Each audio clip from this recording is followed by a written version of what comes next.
for Justice and Equality. My name is Michael Munoz, and I am your worship leader this morning.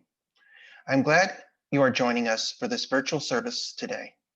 It is my hope that gathering will renew your sense of community and connection and nourish your heart, mind, and spirit.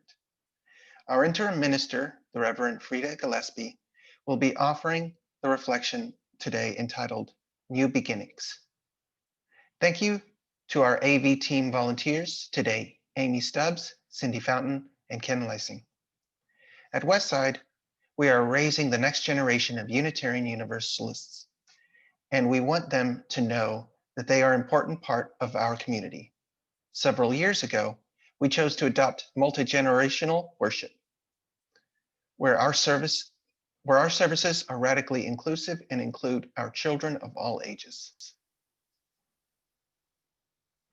Westside is a community of many beliefs, genders, and sexualities.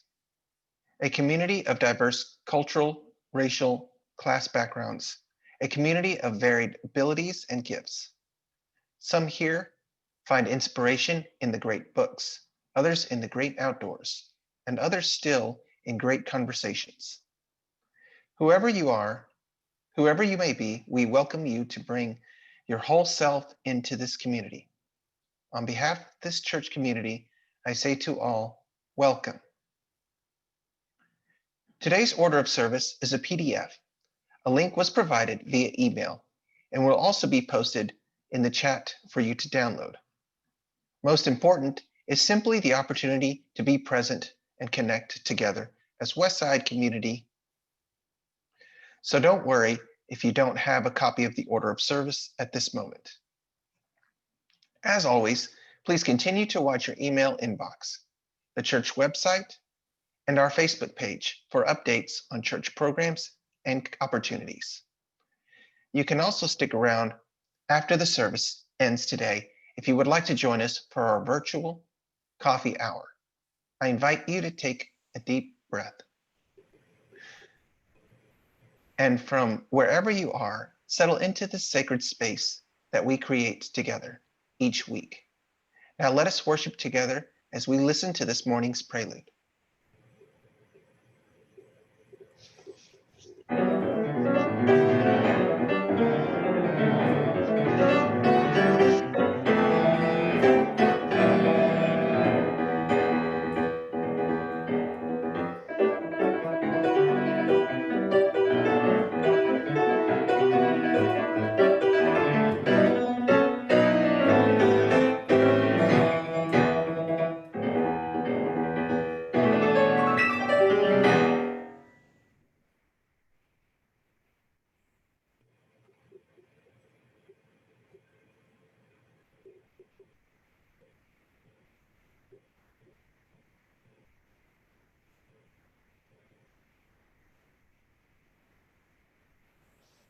Our opening words is a call and response shared by Sue Anderson and Maggie Anderson, and is from Reverend Kathleen Mateague.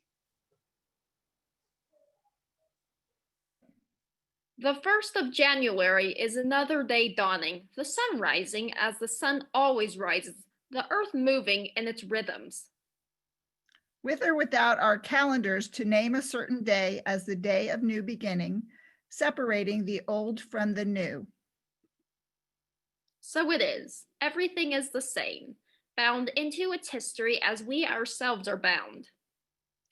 Yet also we stand at a threshold, the new year something truly new, still unformed, leaving a stunning power in our hands. What shall we do with this great gift of time this year? Let us begin by remembering that whatever justice, whatever peace and wholeness might bloom in our world this year. We are the hearts and minds, the hands and feet, the embodiment of all the best visions of our people. The new year can be new ground for the seeds of our dreams. Let's take the step forward together onto new ground. Planting our dreams well, faithfully, and in joy.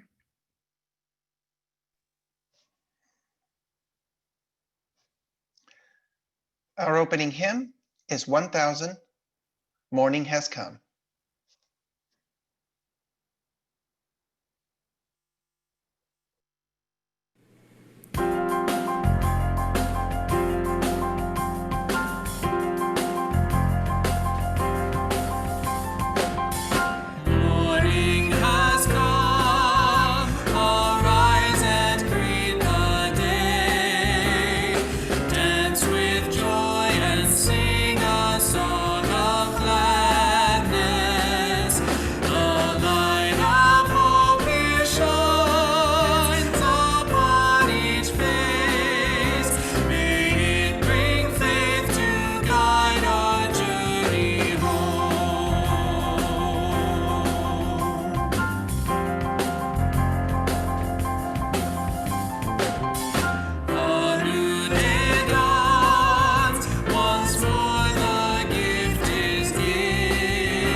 The flame chalice is our Unitarian Universalist symbol of both heritage of our past and the light of hope within this congregation today. As many other chalices are lit across the country this morning, please light yours as we share these words by Reverend Scott Taylor. In the soft light of this flame, may our lives shimmer anew. May we notice new possibilities in the relationships that seem lost. May turning of year give birth to a dream. May the emerging light pull a new story into view. May what is give away to what might be. May we believe again in the world we imagine.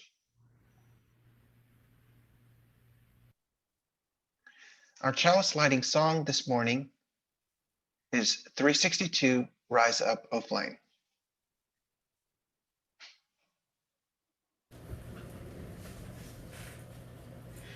Rise up, O flame, by thy light glowing, show to us beauty, vision, and joy. Rise up, O flame,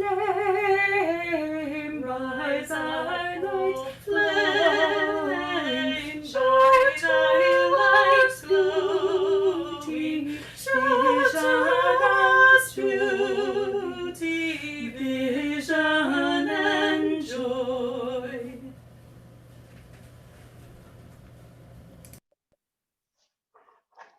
Now listen as the children join in the affirmation.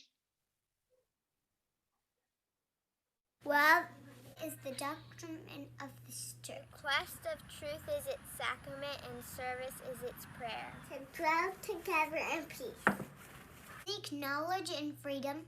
To serve others in community. To the end that all souls shall grow into harmony with creation. Thus do we covenant with one another.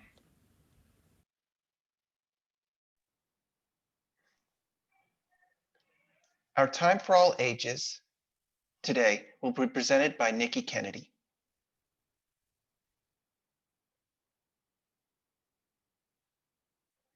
Happy New Year, Westside! I am so happy to begin 2021 with you guys all here this morning.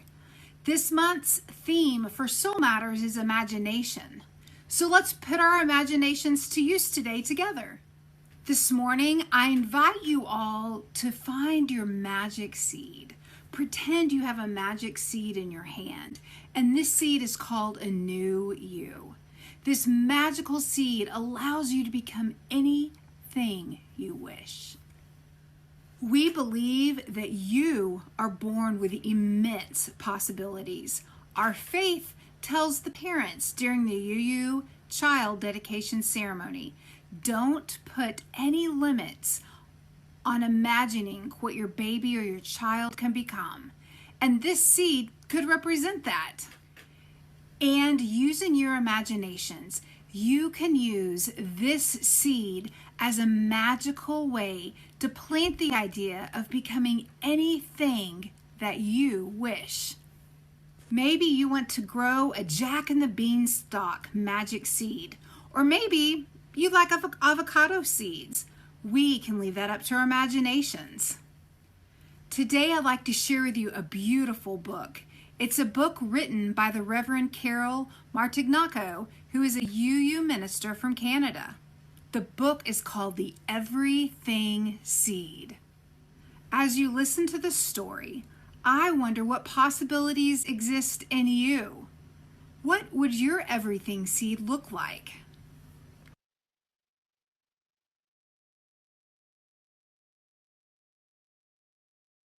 The Everything Seed by Carol Martignaco, illustrated by Joy Troyer. Have you ever watched a seed grow? Have you ever noticed how it begins so small, so still, so quiet, like a gift wanting to be opened, and how slowly it wakes up, beginning to unfold, growing into something larger and larger and larger? Then you know that whatever comes from a seed usually ends up looking very little like the seed it came from, which is also true of the very first seed. Once, long, long ago, way back before the beginning, so long ago there was no such thing as time because there was no one there to count it, everywhere was a huge, deep, mysterious place, like something waiting to happen. There were no stars, no sun or moon. There was no place like Earth, not a drop of water or a single tree or rock or flower, and no living beings anywhere but in that deep, waiting space was hidden the tiniest point of something no bigger than a seed. It was not a flower seed. It was not an elm tree seed. It was not a seed of corn, although all of those things were included in the seed. You might call it an everything seed, because that is what it became.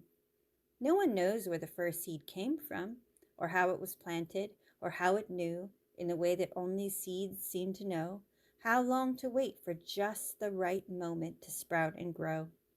But all at once, this tiny seed, cradled and nourished in the rich soil of space, woke up, broke open, and began to unfold. Unfolding, unfolding, and blossoming forth into an enormous blazing ball of bright light, like a great-grandmother sun. And the universe was born. Out fluttered the galaxies, like a storm of snowflakes swirling and gathering into the brightest, most blindingly beautiful clouds of stars. And out of those star clouds whirled our own star, the one we call the sun, and our Earth and our moon and all the round spinning planets we have learned how to name. And this is the secret of that tiny seed.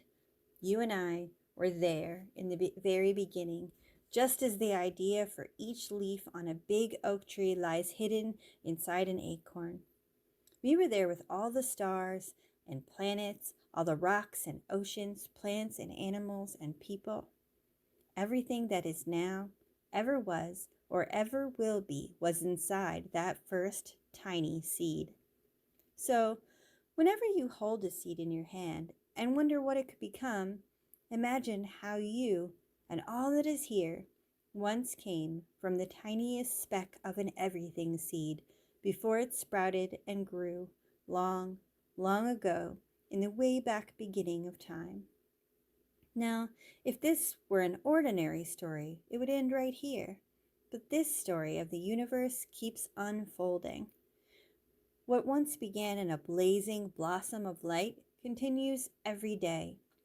New stars sprout open in the deep soil of space. New plants and animals appear on the earth.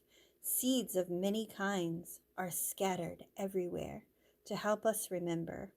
And new people are born every day with the spark of that first light still alive and burning deep inside, waiting, like the everything seed, to shine in ways that are yet to be known.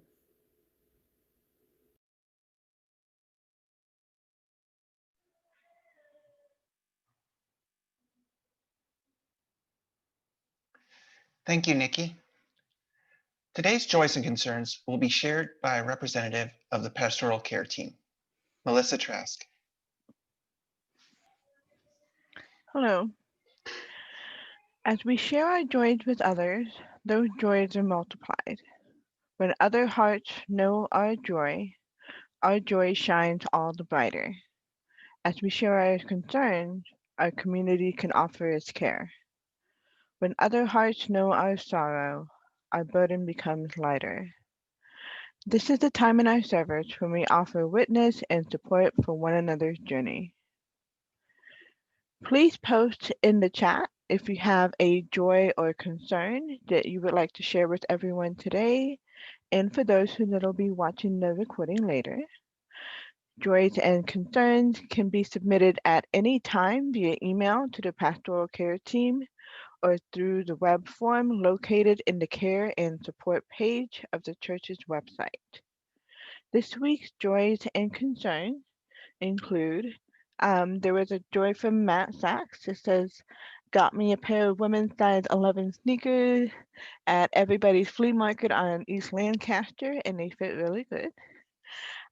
From Charlie, he says, the new year brings many new ideas and hopes for a better future. We have a joy from Kim Lucas. Says, Joy, I'm getting the booster of the COVID-19 vaccine on Tuesday. It is now available to the public if you qualify for this round. Cindy Fountain says she started her 64th journey around the sun yesterday, and it will be a fine beginning.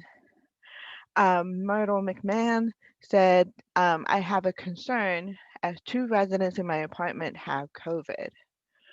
One is in the hospital with pneumonia. He is very popular and has exposed many people here. And Linda and Bob are wishing Liz Campbell a full and fast recovery.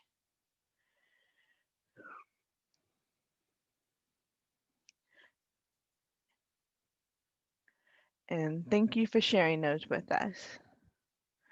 It is good to share with one another as sharing draws our community closer. Please know that our pastoral care associates are available to support you with deep listening and, when needed, through our InReach Fund for short-term financial support of members in need. We are here for you.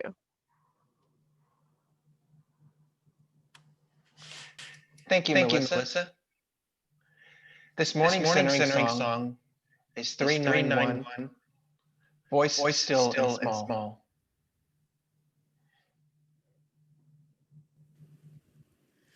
Voice still and small, deep inside all, I hear you call, singing. In storm and rain, sorrow and pain, still will remain singing. Calming my fears, quenching my tears, through all the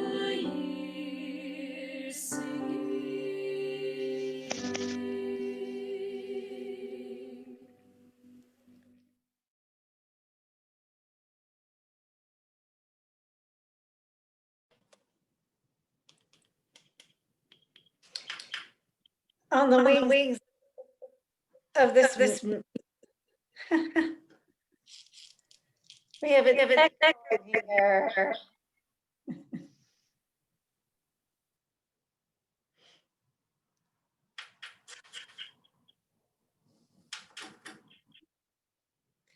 On the wings of this music, I invite you to join me in a time of centering. Each week, we open our hearts to those in our community who know both joys and challenges, and to all suffering beings.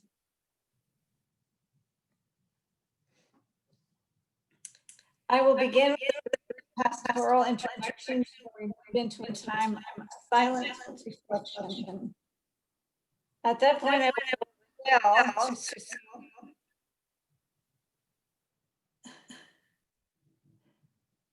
the start of the time for your own minute, prayer, or and I will ring the bell at the end, about 55 minutes.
May it be, blessed be, and amen.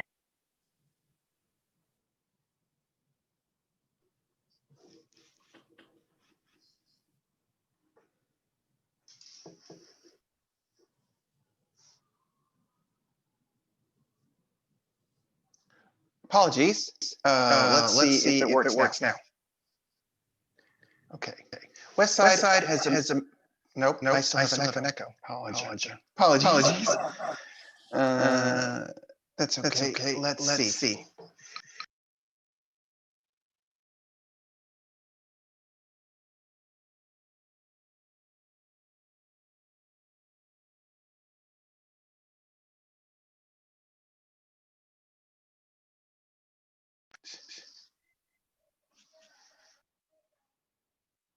SCAC is a good social service agency that provides rent and utility assistance to our neighbors and our neighborhood zip codes that have experienced an unexpected crisis such as transporting, breakdown, illness, house or apartment fire, caring for grandchildren, or job loss.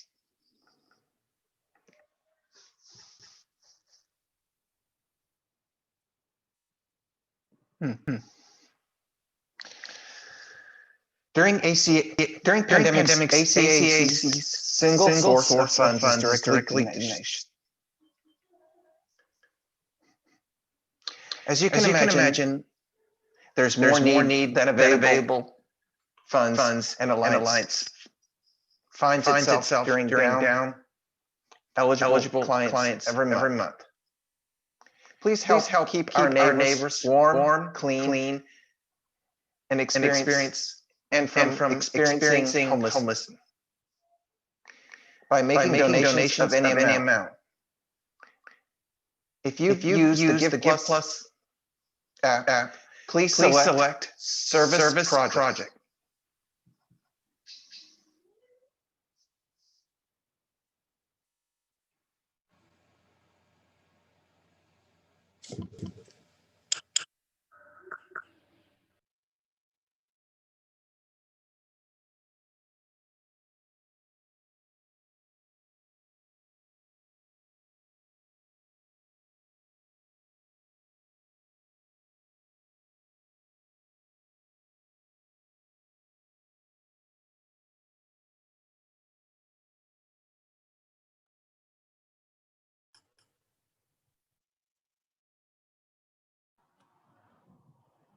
You read it.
Thank you again for your donations of our community.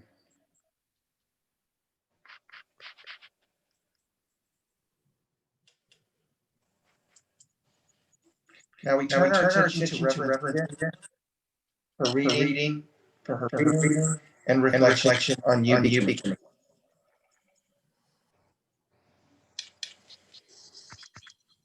Our reading today is a poem by Mary Oliver, and it's called I Will Try. I will try. I will step from the house to see what I see and hear, and I will praise it. I did not come into this world to be comforted. I came like the red bird to sing. I'm not the red bird with his head mop of flame and the red triangle of his mouth, full of tongue and whistles, but a woman whose love has vanished, who thinks now too much of roots and the dark places, where everything is simply holding on. But this too, I believe, is a place where God is keeping watch until we rise and step forth again. But wait, be still, listen. Is it Redbird or something inside myself singing?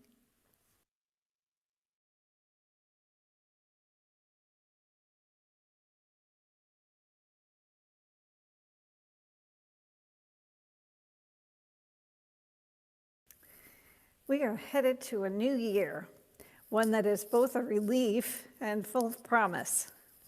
Some of you are sadly saying goodbye to loved ones who've been your companions for many years.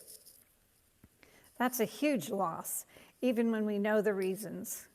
We can't have the same depth of conversation and understanding that we've had for years without them. We can't have any longer the tender love that we've had with our spouse or parent. These losses will reverberate for many years to come. Still, if we keep our hearts open, we can receive a great deal of love and connection from those we have around us. There is always a chance to give love and friendship to others, and there's a lot to look forward to.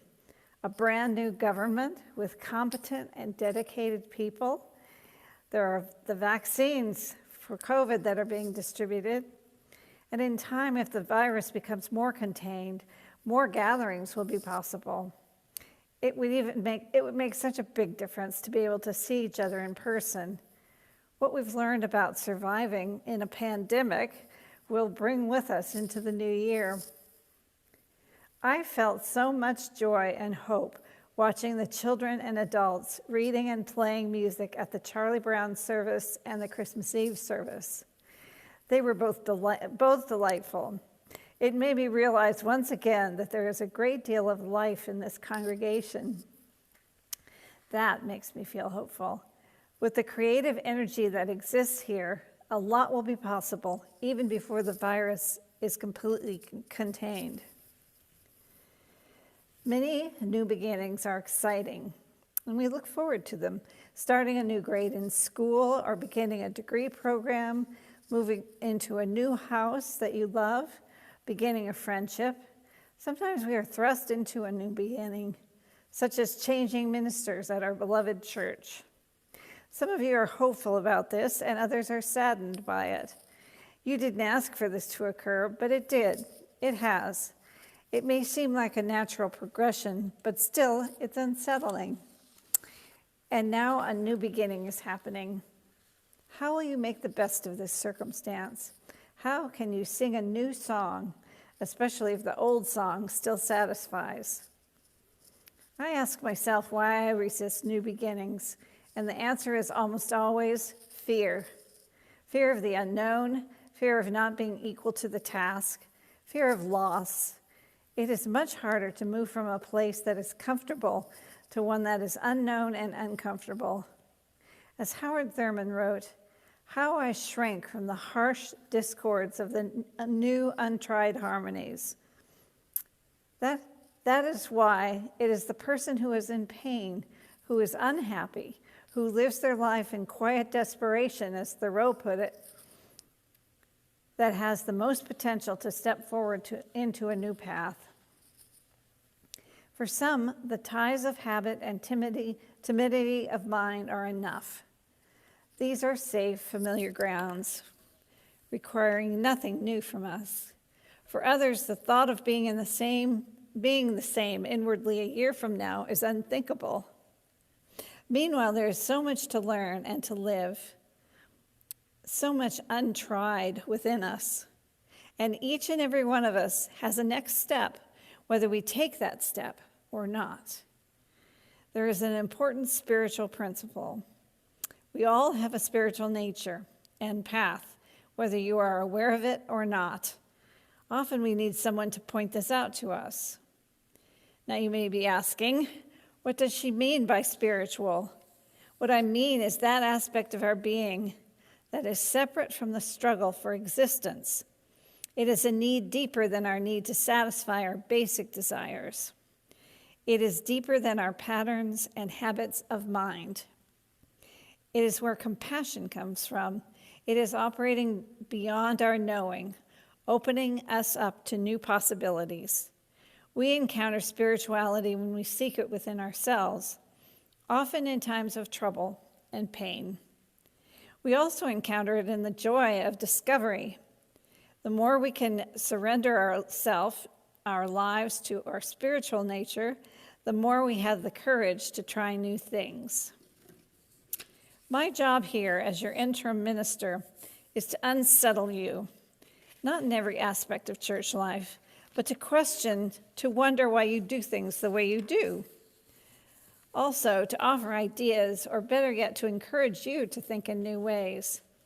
I certainly don't have answers to any and all questions. I will ask many things that I don't have answers for myself. I have no hidden agenda or way I'm trying to influence you, other than to be open to new possibilities, new directions. And these possibilities and directions may scare you, discomfort you, anger you. And if they are really your next steps as a church community, you will find new energy and enthusiasm by the end of our 2 years together. When you have new energy and enthusiasm, visitors will feel that, and those that respond to a positive energy will stay. In this way, you will create a growing community of like-spirited people. I am here because I responded to your representatives on the interim search committee. I could tell from the materials they offered and what they said that they were like-spirited people. However, I've yet to meet many of you, and those of you I have met, I've yet to get to know at any depth. Discovering what you love about Westside and what you'd like to see changed or healed will be my first task here, and indeed, an ongoing one over the 2 years. A beginner's mind is an open mind, open to learning, open to whatever reality is discovered.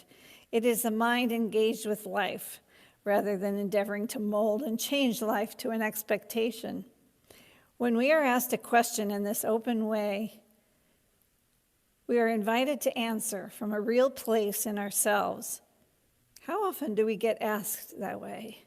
How often do we ask ourselves real questions? There are aspects of our being that wish to be heard by us. When I was growing up in Los Angeles, the Times published a cartoon each week by Jules Pfeiffer. One in particular stands out to me. There are a series of panels with a caricature of the same woman in each one. In the first one, she says, "I tried getting in touch with myself." And the next one, she says, "I wrote myself a letter, but there was no reply." The next, she says, "I tried phoning, but no one answered." And then she says, "I even tried showing up unexpectedly. I knocked, but no one came to the door." And in the last panel, she says, "I know where I'm not wanted." It's not always easy to get in touch with ourselves, to ask a real question, to wait for an answer. Suzuki, in his book Zen Mind, Beginner's Mind, writes, "The important thing in our understanding is to have a smooth, free-thinking way of observation.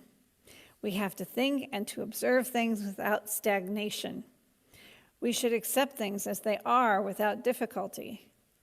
Our mind should be soft and open enough to understand things as they are. When our thinking is soft, it is called imperturbable thinking. This kind of thinking is always stable. It is called mindfulness," unquote. This all sounds so simple, stated in these ways, but simplicity, paradoxically, is the hardest thing to achieve. What I want for you this new year, and for all of us, is to stay alert, stay open to new possibilities, help where you can, give where you can. One thing you can always give is appreciation. You may find that appreciation leads to new friendship, even over Zoom. A woman I once knew said to me, "You can fall in love with everyone." And I believe that is true. This is what we have to look forward to. Things will get complicated and it will be too much to deal with, to contemplate. However, this doesn't really matter. What matters is whether we show up and do our best together. What matters is whether we stay in the conversation, even if it gets difficult, or at least come back to it as soon as we can. What matters is that we treat each other with respect and kindness, even if we disagree. And what matters as we reach for a new beginning when we realize we are using the same worn-out tools for solving difficulties. A colleague recently said, "Worship is a time when we model the way the world ought to be." And indeed, that's the way we should do everything at church. Church is a training ground where we can practice being the change we want in the world. But this will never happen perfectly or smoothly. Eric Hoffer writes, quote, "The beginning of thought is in disagreement, not only with others, but also with ourselves." So let's not be afraid to begin, to ask why, to disagree with our assumptions and old ways of doing things. Let us make the most of this new beginning. Let us sing a new song. Jennifer and I went to see the Meryl Streep movie Florence Foster Jenkins when it came out years ago, dramatizing the life of a real person during the 30s and 40s. She was a great benefactor of musicians who herself wanted to sing and truly didn't know that she had no talent for it whatsoever. It's a wonderful movie, and Meryl Streep is at her best portraying this remarkable person. I don't want to give away any more of the plot and spoil it for those who haven't seen it, but I do want to share the best line for me in the film. When Florence says to her husband, "They can say that I can't sing, but they can't say that I didn't sing." This was after she had given a particularly bad performance at Carnegie Hall. Not many people have the courage to sing their heart out, not landing on a single right note. I found it admirable and endearing. For myself and my little family here in Fort Worth, we have found help for our sweet elderly dog, and she may have many months still to live. I also have been given possible good news about some neurological conditions that I have, which kept me from doing things I love to do, like hiking, that I did for years. This could be a very good year for me, a definitely new beginning. I wish for you a year of improved health and new discoveries. May you be surprised by new possibilities and new friendships, or the deepening of current friendships. May it be so.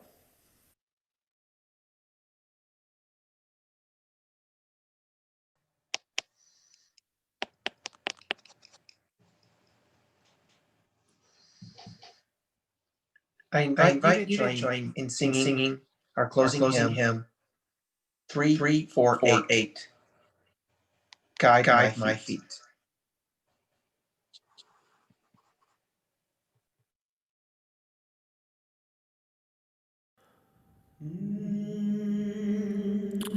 Oh, I don't want to run this race in vain.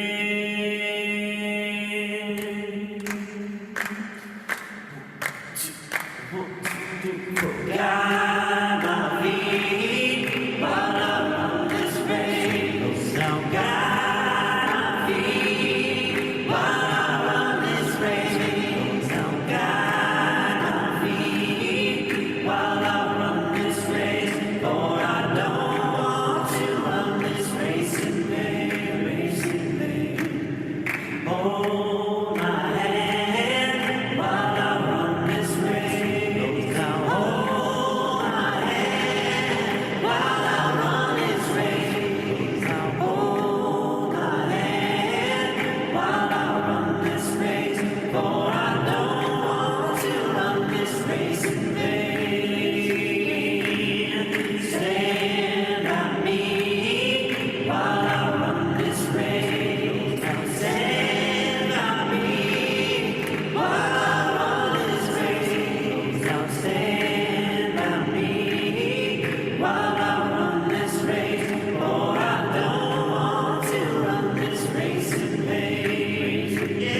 Our closing words are by Duke Gray. The blessing of truth be upon us. The power of love direct us and sustain us. And may the peace of this community preserve our going out and our coming in from this time forth until we meet again.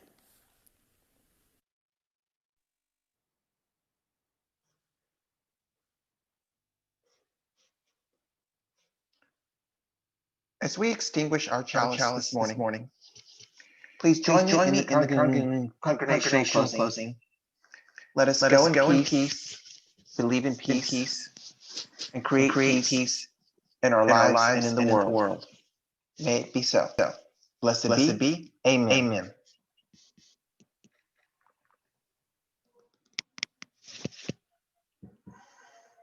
That ends our service this morning.